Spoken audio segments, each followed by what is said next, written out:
We asked Bill Whitaker to tell us what happens when families are forced to leave. Every day, Patricia Herrera walks her 3 children, 12-year-old Yasmin, 10-year-old Elizabeth, and 8-year-old Vicente, to school. But these days, this familiar routine is on unfamiliar terrain. This family from Salt Lake City, these American children, have been uprooted here to Tijuana, Mexico. These English-speaking children struggle to learn in Spanish.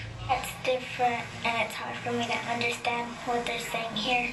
Right across from the house they share with relatives is the fortified fence that marks the U.S. border. When Patricia was a baby, her mother sneaked her across. She grew up thinking she was a U.S. citizen until she was stopped one day by federal agents. Caught a second time last October, she was deported. To keep her family intact, she brought her children, U.S. citizens, over in February. I was sad. I was scared, I was shocked, I was nervous. I'm still not adjusting very well.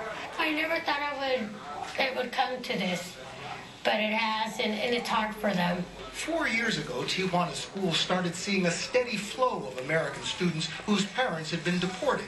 When the U.S. economy fell into deeper recession, that flow became a flood. The schools are overwhelmed. This school is a prime example of what's going on. 2 years ago, there were no U.S. students enrolled. Last year, 6. This year, 35. In all Tijuana schools, 2,000 students from the U.S. have enrolled so far this year. How many of you speak English? Most feel trapped between 2 worlds. Caesar was born in Washington State. Yeah, I feel more American in a sense because all my life I was over there.